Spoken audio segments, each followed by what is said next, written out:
你绝对没有见过这样的逼供方式。为了找到失踪的钉子户，阿斗把一个毒蛇帮的混混埋进土里，只留出脑袋在外面，接着在对方的脸上涂满蜂蜜，这样只需1天1夜，混混的头就会被山里的鸟虫啃食殆尽。当새끼들 어디 있어？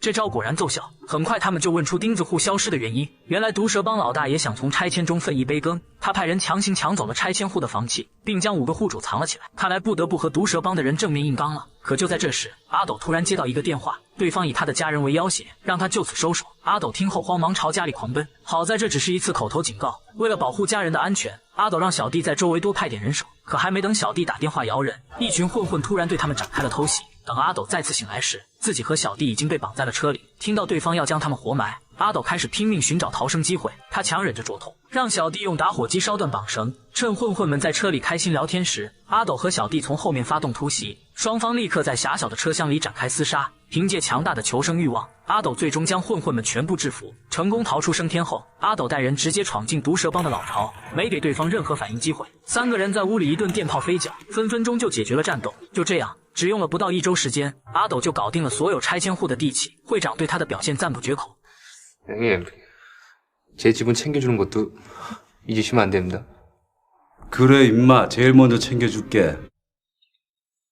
而贤珠这边，自从和阿斗分开后，他就病倒。得知这个情况，阿斗立马将他送去了医院。在他的悉心照料下，贤珠的身体逐渐康复，这也让他再次接纳了阿斗。2个人正式确立了情侣关系。阿斗向贤珠承诺，等50亿的拆迁酬劳到手后，他会立刻退出社团，2人一起去国外开始新的生活。不久之后，明浩的电影也顺利上映了。作为幕后指导，阿斗第一时间赶来现场支持。可刚看到一半，他的脸色渐渐变得阴沉起来，因为电影中那段谋杀检察官的情节竟然跟自己当时的作案过程一模一样。阿斗这才意识到，原来在公寓那晚，他将自己的秘密全都告诉了明浩。没想到明浩不仅没有保守秘密，反而还拍成了电影公之于众。得知此事的会长也大为震怒，他让阿斗尽快除掉这个隐患。而由于电影取得了热烈反响，此刻的明浩正沉浸在大导演的喜悦中无法自拔，他丝毫没有为出卖朋友而感到愧疚。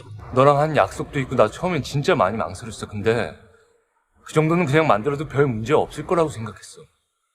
솔직히 이미 다 알고 있는 사건이고 누구나 할 수 있는 얘기잖아. 出于多年的同学情谊，阿斗不忍心对明浩下死手，他警告明浩，只有学会闭嘴才能保住性命。可小弟宗秀却觉得这么做不妥，他认为只有死人才会闭嘴。但他的忠告并没有换来大哥认可，反而遭到阿斗一顿暴打。 너 앞으로 이 얘기 한 번만 더 꺼내면 너 뒤진다.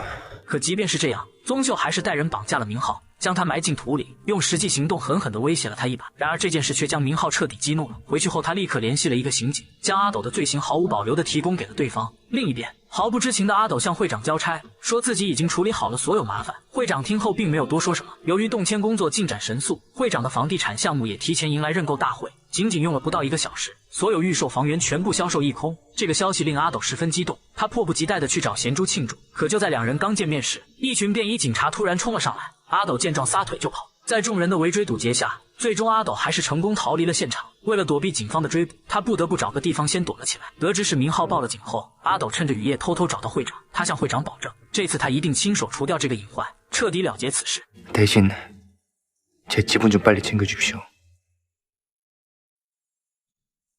저희 집 식구들 앞으로 먹고 살 돈이니까 꼭 좀 부탁드립니다.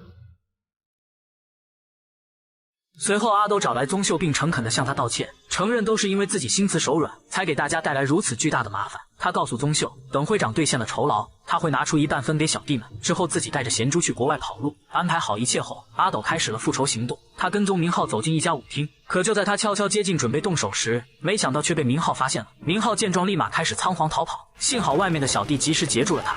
阿斗和众人约定到码头会合，但他刚来到码头，一辆汽车突然冲出，将他直接撞飞。 随后从车上下来一群混混，挥舞着棍棒向他疯狂攻击。对方招招对准阿斗的要害，显然是要置他于死地。他使尽浑身解数拼命反击，总算挣扎地爬出了人群。小弟们这时也终于赶了过来。可就在他以为自己获救时，没想到小弟竟然突然抽出刀狠狠地刺了过来。阿斗满脸疑惑地看着小弟，他不知道发生了什么。直到看到宗秀走过来后，他这才明白，原来自己的位置早已经被人取而代之了，就像当初他杀死自己的大哥一样。处理完阿斗的尸体后，宗秀返回到社团。 此时，会长和明浩正在包厢里举杯畅饮。原来这一切都是会长的安排。他派人将明浩截住并带了回来。与只会打架斗狠的阿斗相比，明浩的导演身份显然对会长更有利用价值。他要利用明浩进军影视产业，这样不仅可以为社团洗钱，还能进一步扩大他的经营版图。而阿斗死后，宗秀顺理成章地坐在他的位置上，成为了社团新的大哥。影片到此结束，阿斗至死都没有明白黑帮精神的精髓到底是什么。或许除了充斥着背叛和利用的卑劣以外，没有更好的答案了。我是力哥，我们下期再见。